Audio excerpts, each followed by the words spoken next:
સંસ્કૃત તો કે લોકોને બોલતાય નથી આવડતું, વાંચતાય નથી આવડતું ઘણા બધાને. પીઆર નહીં, પીઆર તો આખા વર્ષ દરમિયાન કેવી રીતે મહેનત કરી હતી અને એમાંથી જે પોતે છે એ તારો ઉભરી આવતો હોય છે. ભાઈ રીડિંગ બહુ મોટો ઇમ્પોર્ટન્ટ પાર્ટ છે. એવું આપણને ક્યારેક થાય કે મને યાદ નથી રહેતું, ઘણો ફાયદો થાય. સાહિલ સર અને હિરેન સર કે આ ટોપર લોકો આગળ જઈને કરે હું એ આમ તો હું જોઉં છું અને મમ્મીના આંખમાં સરખના આંસુ છે.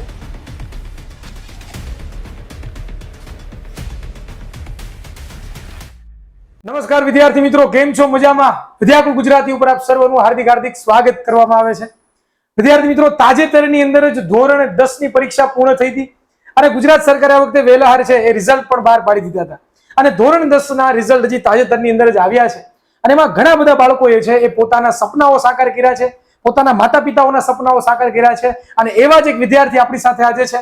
તો આપણે પહેલા એમનું નામ પૂછીએ, એમને કેટલી ટકાવારી ધોરણ 10 ની અંદર પ્રાપ્ત કરી છે અને સૌથી વધારે માર્ક્સ કયા સબ્જેક્ટમાં છે એમના વિશે જાણીએ.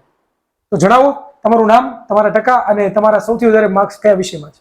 મારું નામ ધામેલિયા પરમ હરેશભાઈ છે. મારે 95% છે અને 99.41 પીઆર છે. બરોબર. અને સ્ટાન્ડર્ડ મેથ્સ અને સંસ્કૃતમાં મારે 100 માંથી 100 માર્ક્સ હોય હોય ભાઈ, સંસ્કૃત જેવો વિષય ભારેખમ સાહેબ, આમ તો જોવા જઈએ 100 માંથી 100 એટલે સંસ્કૃત તો કે લોકોને બોલતાય નથી આવડતું, વાંચતાય નથી આવડતું ઘણા બધાને અને એમાં એ પોતે 100 માંથી 100 લાવ્યા છે. અને ટકા તમે કેટલા કીધા? 95% હો, પીઆર નહીં. પીઆર તો 99.99 છે ને, 99.41 પીઆર છે અને 95% છે. હકીકતમાં જોવા જઈએ ને તો અવડું મોટું રિઝલ્ટ લાવવું એ કઈ નાની વાત નથી અને આની પાછળ એને ઘણો બધો સંઘર્ષ કર્યો છે. આની પાછળ ઘણી બધી એને મહેનત કરી છે, એમના માતા પિતાની પણ ઘણી બધી મહેનત છે. તો બીજો મારો સવાલ તમારા પ્રત્યે એવો છે કે આખા વર્ષ દરમિયાન કેવી રીતે મહેનત કરી હતી? સવારે હું 6 વાગે જાગતો, પછી સ્કૂલ 12 વાગે સ્કૂલેથી પાછો આવતો, પછી પાવર નેપ 2 વાગ્યા સુધી બરોબર જમીને, પછી 2 વાગે ટ્યુશન, 5 વાગે આવીને પછી 7 વાગ્યા લગીમાં હોમવર્ક ને એવું બધું થઈ જાય. બરોબર. પછી રીડિંગ. ઓકે, સરસ. બહુ જોવો તમે કે ભાઈ મેં ઘણી વખત વિદ્યાર્થીઓને કીધું હોય છે કે જે લોકો ટોપર હોય કે જે લોકો સૌથી સારામાં સારા માર્ક્સ લાવતા હોય એ કઈ અલગ નથી કરતા. એ જે વસ્તુ કરવાની કીધી છે એમના સ્કૂલમાંથી, એમના ટ્યુશનમાંથી, એમના જે શિક્ષકો છે દ્વારા જે માર્ગદર્શન આપવામાં આવ્યું છે એ જ પ્રમાણે પોતે કામ કરે છે અને એમાંથી જે પોતે છે એ તારો ઉભરી આવતો હોય છે અને એમાંથી જ છે એ હીરો ઘસાઈને બારો આવતો હોય છે અને આજે ચમકે છે આપણે જોઈ રહ્યા છીએ. બીજું એ મારે તમને પ્રશ્ન એવો પૂછવો છે કે જ્યારે પણ આખું વર્ષ દરમિયાન તમે મહેનત કરતા તો એક દિવસનું તમારું જે શેડ્યુલ છે એ વાંચન માટે કેવી રીતું કે જ્યારે પરીક્ષા તમારી ચાલુ થવાની હતી ત્યારે પહેલાની વાત છે? પરીક્ષા શરૂ થવાની હોય ત્યારે હું વહેલા ઉઠી જતો 2-3 વાગે. બરોબર. પછી રીડિંગ, પછી પરીક્ષા આપીને આવું. બરોબર. પછી સુઈ જાવ 2-3 કલાક, પછી રીડિંગ જ થાય આખો દિવસ. ઓકે, જો ભાઈ રીડિંગ બહુ મોટો ઇમ્પોર્ટન્ટ પાર્ટ છે. હવે આ રીડિંગ ની વાત આવી છે તો વચ્ચે નાનકડો સવાલ પણ મારે બીજો લેવો છે કે તમે જયારે વાંચતા તો તમને ક્યારે એવું થતું કે સર મને ભૂલાઈ જતું, સર મને યાદ ન રહેતું, એવું કઈ પ્રશ્ન આવતો ખરો? કારણ કે બાળકોને બહુ આ પ્રશ્ન હોય યુઝ્યુઅલી.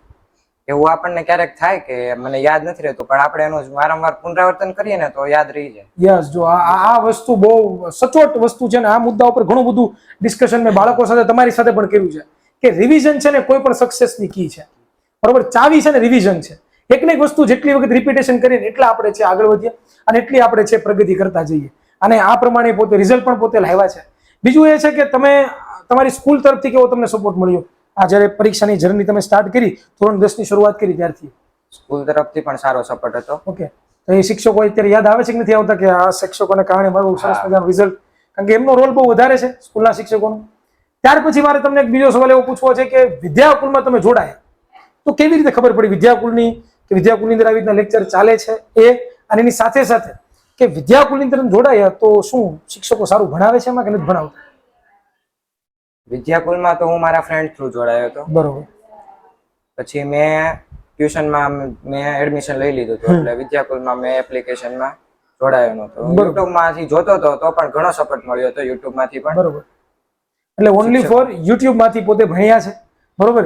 અને યુટ્યુબમાંથી ભણીને પણ એ પોતે, મેં વાત કરી જ્યારે બેક ઓફ ધ માઇન્ડ અમે કેમેરા વાત કરતા હતા ત્યારે ભાઈ વાત કરતા કે અમે પહેલેથી જ અમે યુટ્યુબના લેક્ચરો મેં જોયા છે અને એની અંદર આગળ તૈયારી કરી છે.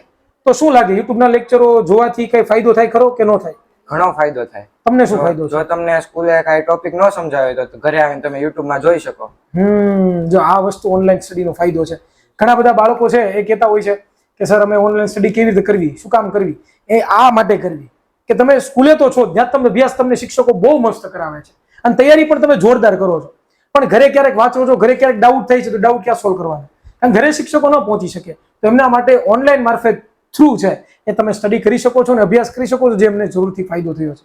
હવે આજ ઉપર આગળ વધવું છે કે તમે પહેલેથી જ વિદ્યાકુલના લેક્ચરો જોયા છે, તો એમાં તમને સૌથી વધારે કયા શિક્ષક ગમતા? સૌથી વધારે સાહિલ સર અને હિરેન સર. સાહિલ સરને યાદ કરવા જોઈએ. સાહિલ સર આપણી વચ્ચે છે નહીં, પરંતુ એ મેથેમેટિક્સના તો આમ કિંગ કહેવાય, બરોબર, અને એમાંથી એને ઘણું બધું માર્ગદર્શન પણ પ્રાપ્ત કર્યું છે, તો સરસ, બહુ સારું કહેવાય. અને બીજો મારો સવાલ એક નાનો એવો છે કે કયો સબ્જેક્ટ વધારે ગમે તમને? Subject science. સાયન્સ. કેમ? સાયન્સમાં મને હિરેન સર ભણાવતા હતા એટલે? હા, બોલો, શું કામ ગમે છે તમને? રીડિંગ પણ એમાં મને રીડિંગ કરું તો બહુ મજા આવતી, અને તમે ભણાવતા એટલે એ ટોપિક જે કહ્યું એ મગજમાં તરત ઉતરી જાય. ઓકે, સરસ. એટલે મીન્સ કે એ જિજ્ઞાસુ જીવડો છે એવું કહેવાય આપણે, કે એને જિજ્ઞાસા છે કે આવું કેમ થાય છે, આ કેમ થાય છે, અને વિજ્ઞાન આ જ છે, બીજું કાંઈ નથી. તમને જેટલી જિજ્ઞાસા ઉત્પન્ન થાય એટલું તમે આગળ પ્રગતિ કરી શકો. હવે આપણે આગળ બીજો એક સવાલ એવો પૂછીએ એમને, બહુ મસ્ત ઇન્ટરેસ્ટિંગ છે. ઘણા બધા છોકરાઓ રાહ જોઈને બેઠા હોય કે આ ટોપર લોકો આગળ જઈને કરે શું, ભણે કે પછી શું કરે એમ. તો એ જ પૂછવું છે કે હવે 10 ધોરણ પૂરું થઈ ગયું, પહેલી સીડી તો તમે પાર કરી ગયા છો, પહેલું પગથિયું તો સ્ટેપ ચડી ગયા છો, હવે આગળ શું પ્લાન છે અને આખો ટાર્ગેટ શું છે? હવે આગળ જઈને મારે ડોક્ટર બનવાનું સપનું છે. તો ડોક્ટર બનવા માટે શું કરશો? હવે બાર સાયન્સમાં B group. Okay, very good. મહેનત કરીને તેમાં પણ આ પ્રમાણે મહેનત કરીને ગવર્મેન્ટ કોલેજમાં એડમિશન લેવું છે. અને ડોક્ટરમાં સ્પેસિફિક કઈ વિચાર્યું છે કે મારે આંખનો, ગળાનો, નાકનો, કાનનો ડોક્ટર બનવું છે? હાડકાનો. હાડકાનો ડોક્ટર બનવું છે. ભાઈ, જો અત્યારથી ગોલ ફિક્સ છે. ઘણા બધા વિદ્યાર્થીઓ હોય ને, કેવું હોય ખબર છે કે ભણતા હોય પણ ભણવા ખાતર ભણતા હોય છે. એ ક્યારેય પણ એવું નથી વિચારતા હોતા કે હું શું કામ ભણું છું. અને મેં આજે એટલે મેં પૂછ્યું શું કામ, એની પાછળનું રીઝન તમને કહું કે આની પાછળનું એક જ કારણ હતું કે મેં પૂછ્યું કે ક્લેરિફિકેશન કેટલું છે.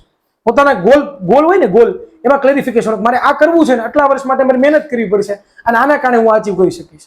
તો આ જ વસ્તુ છે વિદ્યાર્થી મિત્રો, તમને પણ હું જાણ કરાવું છું કે એક ગોલ સેટ કરો કે આ કરવું છે. હવે એના માટે મારે શું કરવું પડશે, એ જો તમે ફોર્સ કરશો તો તમારી જે સફળતા છે તમને જરૂરથી મળશે.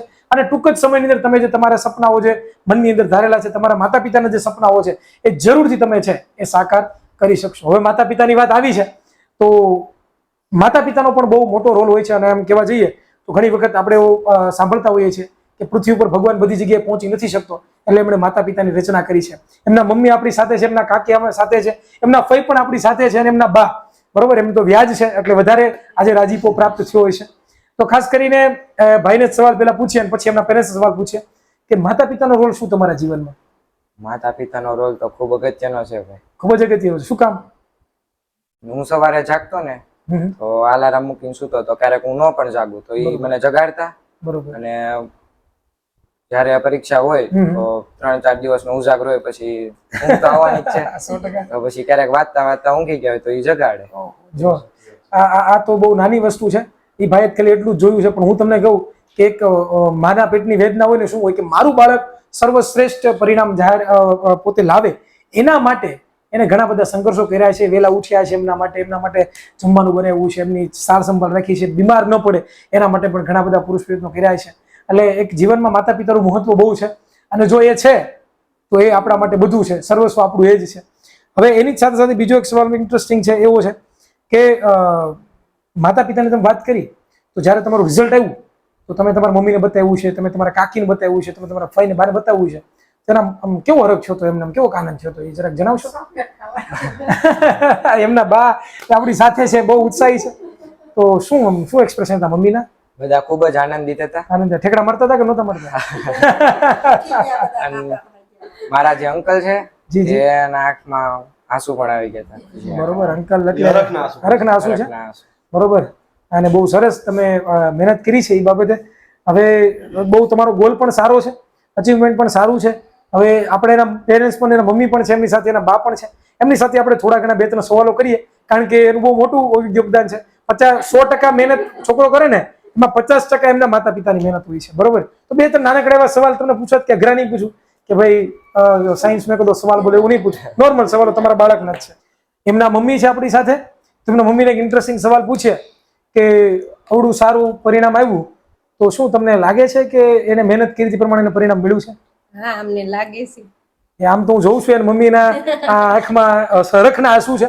અને આવું તો કોઈ પણ મમ્મી હોય, કોઈ પણ માં હોય, જ્યારે મારું પણ ધોરણ 10 ની અંદર મારું પણ એવન આવ્યો હતો ત્યારે મારી મમ્મીને પણ આવા સેમ ટુ સેમ છે એ રખના આંસુ હતા. અને આજે હું જોઈ રહ્યો છું મને અંદરથી ફિલિંગ આવી જાય, મને મારી મમ્મી યાદ આવી જાય છે. ગુજરાતીમાં કહેવત છે ને, માતે માં બીજા બધા વગડાના. વાહ વાહ વાહ, ક્યા બાત હે, ક્યા બાત હે. તો આવું એક્સપેક્ટ કર્યું હતું તમે કે આવું રિઝલ્ટ આવશે, સારું આવશે, પ્રમાણે મહેનત કરી હતી એને? કરી હતી. ઓકે, એમના બા છે આપણી સાથે, એમને પણ આપણે એક સવાલ કરીએ નાનકડો એવો. આપો એમને માઇક. બા તમે હાથમાં લઈ લેજો માઇક. શું લાગે છે તમને, આગળ પ્રગતિ કરશે કે નહીં કરે? મને કરશે જ તે. કરશે તે? તમને આમ મને આમ હયામાં જ છે, કરશે જ તે. જો ભાઈ, આ વડીલોના આશીર્વાદ. હકીકતમાં હું જોવા જઈએ ને કે વડીલો જે આશીર્વાદ આપે ને એ કોઈ નથી આપતું. અને એમના બાનો એટલો કોન્ફિડન્સ છે કે નહીં કરશે. આપણે માવતર બધા હરખા હોય, કરે જ તે છોકરા. જુઓ તમે, આ વસ્તુ શીખવાડે છે કે ભાઈ પ્રગતિ કરો અને માવતરના આશીર્વાદ હોય તો જરૂરથી તમારી પ્રગતિ થાય અને થાય. આમ તો જોઉં છું બધાના આંખમાં અત્યારે આંસુઓ આવી ગયા છે, હરખના આંસુઓ છે અને આ સક્સેસ છે. બસ આ જ વસ્તુ છે જીવનમાં. જો તમારે પ્રગતિ કરવી તો બીજું કાંઈ નથી કરવાનું ભાઈ. માતા પિતાને તમે રાજી કરો, તમારા પરિવારજનોને રાજી કરો એટલે જરૂરથી તમે સફળ થાવ. તો સરસ મજાની એને સફળતા પ્રાપ્ત કરી. તો પહેલા તો તમને હાર્દિક હાર્દિક શુભકામનાઓ, અને આવી જ રીતે તમે આગળ તમારા સપનાઓને ગોલ અચીવ કરી શકો.